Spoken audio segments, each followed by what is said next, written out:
Alright, you guys, we have a little bit of a different video today. Over some of my previous videos, such as my side hustles video, passive income videos, I have talked about how I used to have this online business called Ballard Bikini, and I've actually had quite a few of you guys asking about it, how I got started, and wanting to know more about it. So I figured, why not make a dedicated video to share with you guys about Ballard Bikini and maybe help you learn from my mistakes so that if you're thinking about starting an online business, you can do it a little bit more successfully than I did. So first off, what even was my online business? So I had a business called Ballard Bikini, and basically I started this in, I think it was, what year was it? 2018, I want to say. I was working for Amazon at the time. I was doing kind of a little bit more of like a monotonous type of job, and it was not very fulfilling. So I knew that I wanted to start a side hustle, wanted to have like some other source of income that was a little bit more of like a passion project. And I was super into summer activities up in Washington, swimming in the lakes in the summer, water skiing, all of that. And I was always just like very much a water bum, whether that be beach, lake, whatever. So I always loved swimwear. And then the other thing was that I really personally really struggled to find swimwear that flattered my body. I kind of have like a very athletic build. And then the third kind of piece was that I actually have a background in environmental science. That was what I studied when I went to college. And so I've always had a passion for like sustainability and wanting to like create and purchase clothes that are sustainably made. And at the time I didn't really see very many, swimwear products in the market that were sustainably made. So that was my big thing that I really wanted to go after. So basically I started doing a ton of research, found a manufacturer based in Bali, and started communicating with them to get swimwear products designed and developed. Designed everything like by hand, drew it out and sent it to them, submitted, order forms to them, and finally got my first order and launched the business a few months later. So it was very exciting, kind of a whirlwind and so much fun. I remember my first launch was very much like, I thought I was gonna make several $1,000s. I think I had invested altogether in the swimwear products maybe like around $5,000. And I remember thinking like, I'm gonna sell through all this inventory, make up my investment on the first day, or maybe, in the first couple of days. And sadly, that did not happen. I think I sold somewhere around like $500 worth of products, which they were listed at almost like $50, I want to say. So it's basically like selling like 10 products.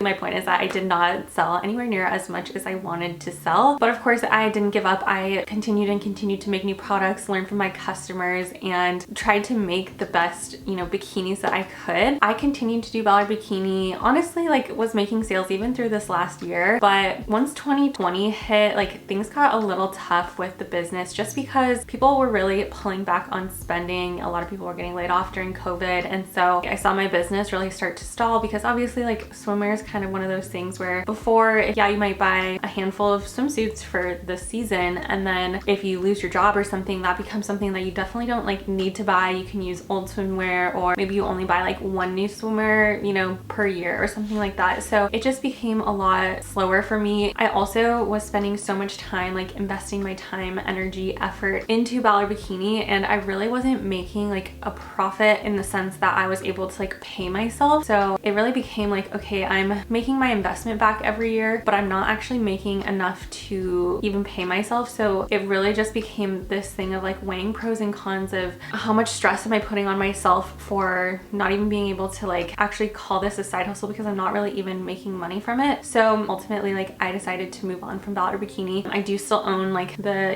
domain. I still have the website. It's just not up right now. I still have actually a bunch of product in my garage, and so I could restart it for sure. It's something I'm definitely thinking about because I did love it so much. But, I've learned so much over these last couple years having an online business, and I would definitely have to change some things about like how I'm doing it, probably like change the price point, make it really like worth it for me. So yeah, that's basically the story with Ballard Bikini. I had it for like 5 years and it was so much fun. I really have loved having this brand, and that's why I do kind of want to start back up again. But it was also just a high cause of stress in my life. So it kind of just became something that I deprioritized. That's kind of the story on Ballard Bikini. But now I wanted to talk a little bit about if you're thinking about starting an online business, how to actually get started. And then finally at the end, I'm going to share some of my top learnings that I want to share with you guys from starting a business. If you're thinking about starting a business, how you can hopefully avoid my mistakes. All right, so how to even get started with an online business. So first things first, if you want to start an online business, obviously you're going to need to figure out what you are selling. Now, of course, this can be anything from a product to a service, but you really need to identify what problem you're trying to solve with your product or service and really who you are serving. So as I mentioned at the beginning of this video when I I was thinking about Ballard Bikini and my product and what I wanted to sell. Ultimately, I decided on swimwear because it was really relevant to like me and my problems that I was experiencing. You know, I couldn't find a swimwear brand that was super sustainably made, and I couldn't find a swimwear brand that was really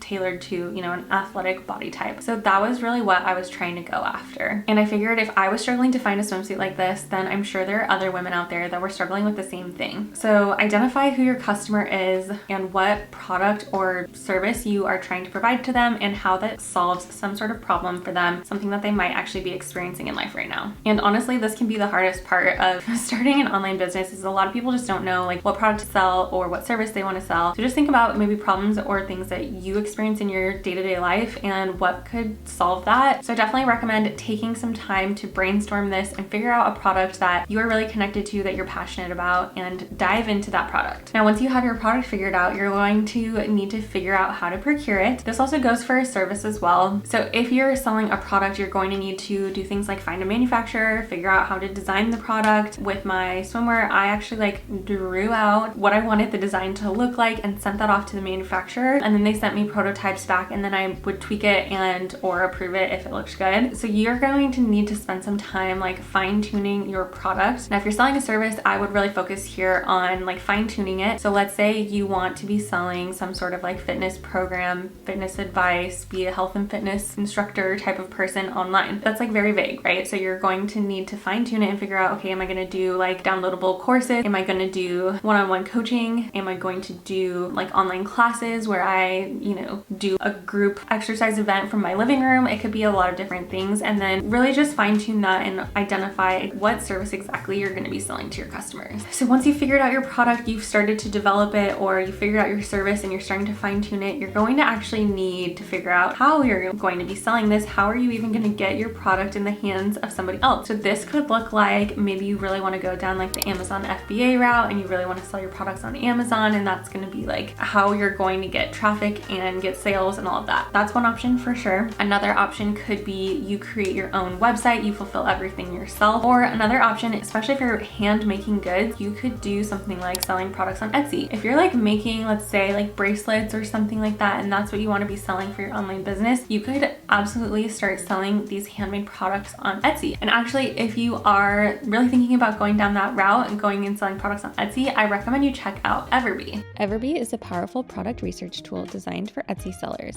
With Everbee, you can make sure your Etsy store is optimized to sell products that people are actually looking for. Plus, you can get started for $0 per month. The software provides valuable data such as product analytics, shop analyzer, keyword research, and more. One of the key features of Everbee is the Product Analytics tool. With this feature, you can track important metrics such as sales and revenue. Or if you aren't quite sure where to start on Etsy, but you know you want to create a shop, this tool can also help you find products that are in demand to get your shop started. But there are tons of other features that this software offers.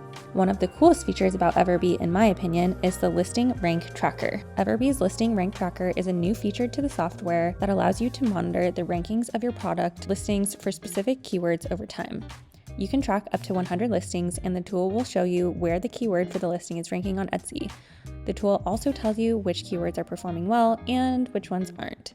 I think this is such a cool feature because it can really help you save the constant head spinning for creating your listings, trying to optimize your listings, and more, ultimately resulting in higher sales, which really is the goal here. Everbee has other cool features to explore, such as Keyword Research Suite, Shop Analyzer, Profitability Calculator, and more. I really think this is a great tool to leverage if you're trying to make it with Etsy as a side hustle. And best of all, it is super easy to get started. All you need to do is create an account and add the Chrome extension, and they do offer a free trial as well if you're interested in just trying it out for a little bit to get started. Everbee has provided me a link for you guys to go sign up, so I will include that down in my description box as well as in the pinned comment. I really do highly recommend checking them out if you have an Etsy shop, or if you're thinking about starting one of these online businesses and are thinking that Etsy is the best plan for you. Everbee will really help simplify your entire Etsy seller experience. So make sure you definitely go check them out, and thank you to Everbee for sponsoring today's video. And of course, if you're going down more of the service route, you might need to figure out how you want to sell products. It could be on like something like Teachable, you can do courses on there. I know Kajabi is another way to do, you know, online courses and that type of thing. But if you're just doing maybe like one-on-one coaching, you may just need, you know, a website live, like using Squarespace or Shopify or some other platform like that, where you can just kind of have it available, a way for people to contact you and check out, so to speak. There's tons of different platforms out there that you can use to start marketing your products and selling them, but play around with some different options and kind of figure out what's best for you and your products. All right, so next you need to figure out, how are you going to get the word out about your products? How are you going to market them? So this was actually like probably one of my favorite parts about having an online business and selling swimwear and all of that. I actually started getting really into social media, and at the time, like, TikTok was not a thing. I hadn't really experienced with YouTube at all, so I was primarily leaning into Instagram. I really started building up an Instagram following. It was a really fun way for me to like get beautiful photos, post them on Instagram, be engaging with, you know, my customers that way. And it was so cool to be able to scale the brand. I think I got almost 11,000 followers on Instagram, and that was really cool. Very proud of that. But you just kind of need to figure out like what are the best ways to market your product service. Obviously these days, like, TikTok might be a little bit more accessible for a lot of people, a great way to advertise your products and services. But of course, social media isn't the only way to advertise your products. You can do ads, like traditional ads, display ads, Google ads, things like that. You can also leverage influencers. You can lean really deeply into word of mouth. You can build an email list. So there's tons of different ways, but ultimately you just need to figure out the best way to communicate your products to people and get the word out about whatever you're selling. I actually definitely started off with word of mouth. Like I said, I think my first 10 sales that made me $500 on that first day were all people I knew. So it starts out small. It starts out with people you know and them telling their friends, you building a presence on social media and building kind of a brand around who you are. And then the last thing that you really need to think about for your business is, how are you going to scale? Obviously, if you're selling something more like a service or a downloadable thing, that might actually be way easier to scale over time. Once you've made it, you don't really have to do any sort of like fulfillment or anything like that. It just becomes kind of like marketing and generating traffic. For me with Ballard Bikini, I really had to think about this and how I was going to scale. I had to buy more inventory if I wanted to make more sales. That was kind of almost where it became a sticking point and where I started to pull back on Ballard Bikini, because it was reaching a point where I was kind of like, I either need to like really scale this and really invest in a fulfillment service and maybe like a customer service representative, because it was becoming a lot. If I had thought ahead of time about how I was going to put different things in place to be able to scale the business, I think it might have turned out a lot more successful. And I think that that's ultimately why I was kind of forced to like take a pause from Ballard Bikini. But that actually leads me into sharing about some of the mistakes I made with Ballard Bikini, and hopefully lessons I can share with you and help you avoid them if you're thinking about starting a business as well. All right, let's talk about some of my mistakes and learnings. So first things first, even though I absolutely love swimwear, let's just like put this into perspective for a second. I was living in Seattle trying to sell swimwear, and that was just like maybe not the best idea, considering summers in Seattle are literally like 2 months long. You get like July and August. That's basically it. So it was really not the smartest decision for me to sell like a super seasonal product. Honestly, up there I would have done better selling something that was more like winter related, because it rains like 9 months out of the year in Seattle. So that was just like maybe not the best idea. I do sort of regret in general choosing like a seasonal product, because even if I lived in like California or Florida, not as many people, you know, go to the beach. And even here in Vegas, like, I'm not laying out by the pool in November, December, January, February, you know what I mean? So it's like, even though it's sunny here and it's a nice 65 degrees, that doesn't mean I'm like out by the pool every day. So if I could do it all over again, I would have picked something that is not seasonal, that you can sell year round, like activewear or I don't know, some other products like that that isn't dependent on the weather. The next thing that I've learned, and wish that I had spent a little bit more time like researching and understanding wholly, is the profit margin. When I started Ballard Bikini and was selling these products, like, I wanted to have a reasonable price point. I wanted to have sustainable products, which like those two things kind of like don't go hand in hand in general. Typically like sustainably made fabrics and things are just more expensive to procure, and ultimately that means that like I just have to be okay with a little bit of a higher price point. I was also going with a manufacturer who was obviously not fast fashion and that type of thing, and so it was really hard to be competing with, you know, brands like Shein and all of the swimwear products that they have for like $10, and I'm making a really high quality swimsuit and trying to sell it for like $50 a piece, like $100 for a set. But ultimately that really ate into my profit margin, which therefore in turn again made it harder for me to pay myself, harder to scale, and all of those things. So in general, I would choose a product that had a better profit margin, or be okay with saying, you know, this is a higher price point item and being able to justify it. Okay, the next thing that I learned was I did not get multiple samples from different manufacturers. I found one manufacturer that I liked and I just went for it. And that was maybe not the best choice because we had communication issues, we had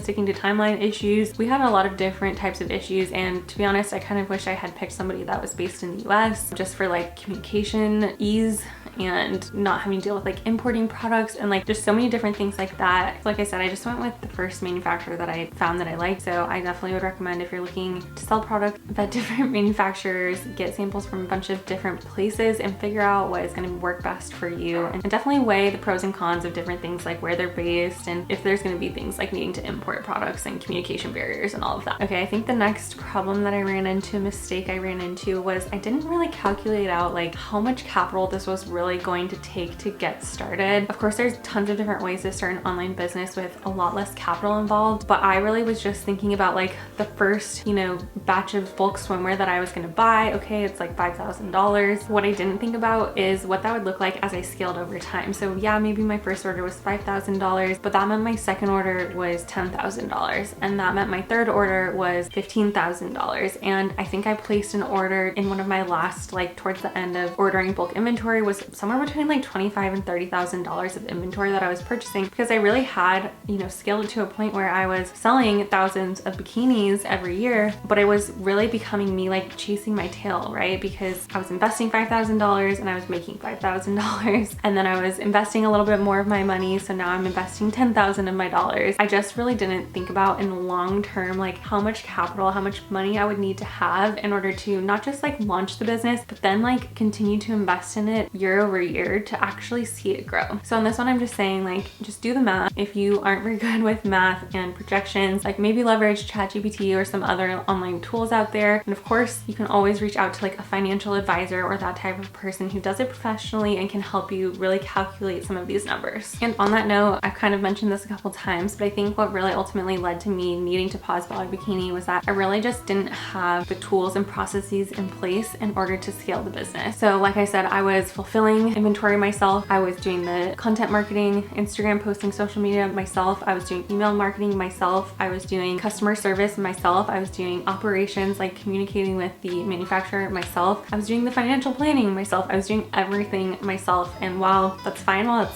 small, like I said, I was reaching a point where I was becoming very stressed and it was too much to handle by myself because I was processing, you know, hundreds of orders every year, and I was getting customer service emails, people asking about how to return or exchange, and it was just too much for me to handle by myself. So I think like if I could go back and redo it, I'm not really sure like how to change this, but you know, maybe you hire a contract customer service person that is overseas and can at least like manage your email inbox, or same thing for like social media management or email marketing or things like that. So just think about what you would need to do in order to get your online business to a point where it can scale successfully. Well, you guys, that's pretty much it. I just wanted to share a little bit about Ballard Bikini, how I got started, my story, my advice for starting a new business, and hopefully share some learnings, some things that I did wrong when I started Ballard Bikini that hopefully you can take, learn from, and use it to start an even better business than me. Like I said, I felt like I had a lot of people asking about this in my comments and such, so hopefully it was interesting and hopefully you guys enjoyed it. If you did, make sure you hit that thumbs up button because it just helps me know what videos you guys like to see from me.